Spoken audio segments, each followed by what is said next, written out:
Vamos mergulhar hoje num dos textos mais famosos do mundo, o primeiro capítulo de Gênesis. Mas olha só, a nossa abordagem aqui vai ser um pouco diferente. Em vez de focar na teologia, a gente vai investigar a estrutura da coisa toda. É fascinante ver como essa narrativa antiga constrói um universo passo a passo, indo do caos total para uma ordem impressionante, usando uma arquitetura de texto que é pura arte. E tudo começa com essa frase, né? Que frase? Sem nenhuma introdução, o texto já abre as cortinas para um palco cósmico. É uma declaração poderosa que prepara o terreno para tudo que vem depois. Uma abertura realmente grandiosa para uma história sobre a origem de tudo. Tá, mas como era esse mundo no comecinho? O texto pinta um quadro de caos total. As palavras são sem forma e vazia. Imagina só: escuridão, um abismo coberto de água. É basicamente uma tela em branco, escura e bagunçada, só esperando alguém para colocar ordem, estrutura e, claro, vida.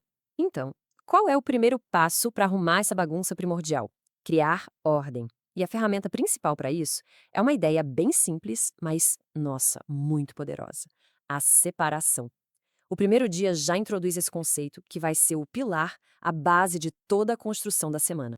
O primeiro comando é haja luz. E assim que a luz aparece, a primeira ação é separar. A luz é separada das trevas. E não para por aí. Elas ganham nomes: dia e noite. Dar nome às coisas é um jeito de definir, de organizar. Ou seja, o primeiro passo para sair do caos é criar distinção. E aqui a gente encontra um detalhe estrutural incrível. Cada dia da criação termina com essa mesmíssima frase. Funciona como um refrão, sabe? Um marcador de ritmo que dá para a narrativa uma cadência quase poética, empurrando a história de um dia para o outro de um jeito constante, bem marcado. Ok, então os conceitos de luz e tempo já estão na mesa. O que vem agora? Agora é hora de construir os ambientes de fato. Os dias 2 e 3 são dedicados a levantar o palco físico onde a vida vai poder acontecer.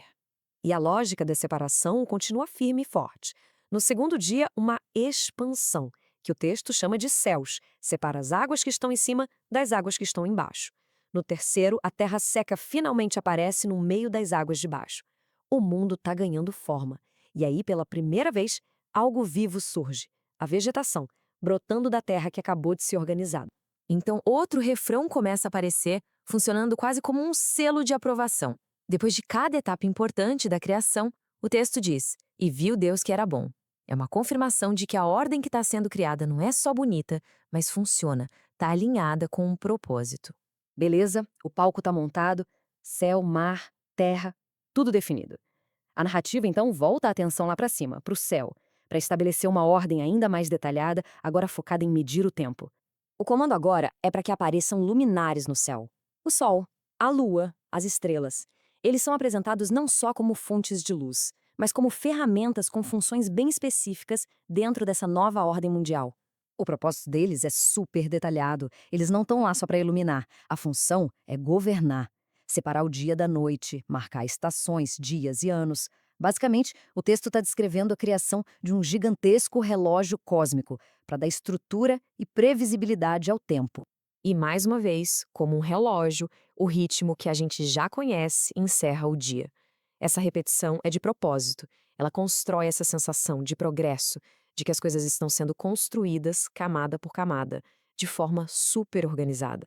Agora sim, o palco está montado, o relógio cósmico está funcionando. A narrativa dá uma virada de chave. O foco sai da matéria inanimada e dos sistemas para preencher tudo isso com criaturas vivas que se movem. No quinto dia, a vida simplesmente explode. O texto faz questão de usar a palavra abundantemente. Os mares se enchem com grandes baleias e todo tipo de criatura aquática.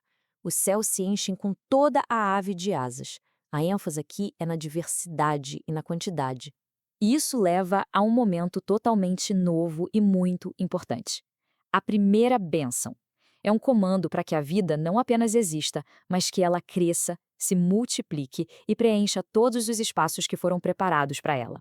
É um mandato para a vida prosperar. O compasso familiar encerra o quinto dia. A estrutura da história vai nos guiando, de forma firme, para o grande clímax que está prestes a acontecer no sexto dia. Chegamos, sexto e último dia da criação. É o dia mais detalhado, o mais complexo de todos. O palco está pronto, os céus estão em ordem, a vida já pulsa por toda parte. Agora, a narrativa se prepara para o seu ápice, a criação da humanidade.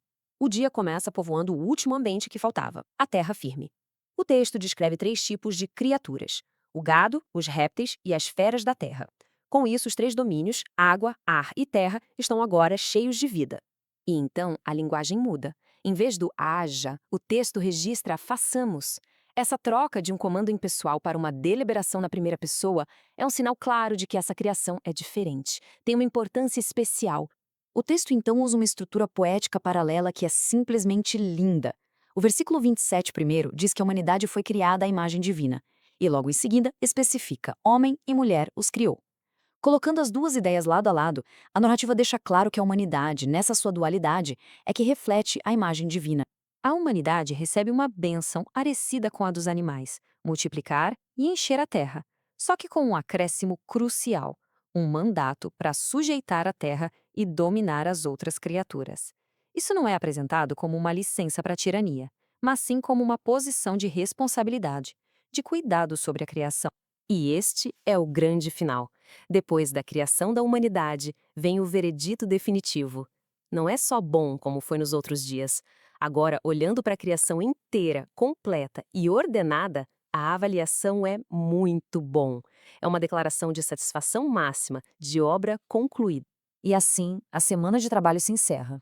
Vimos como uma narrativa antiga usa estrutura, repetição e ritmo para, literalmente, falar ao universo à existência, transformando caos em cosmos. Isso deixa a gente com uma reflexão, né? Se o mundo inteiro pode ser construído com palavras ordenadas, qual é o verdadeiro poder que a linguagem tem para moldar a nossa própria realidade?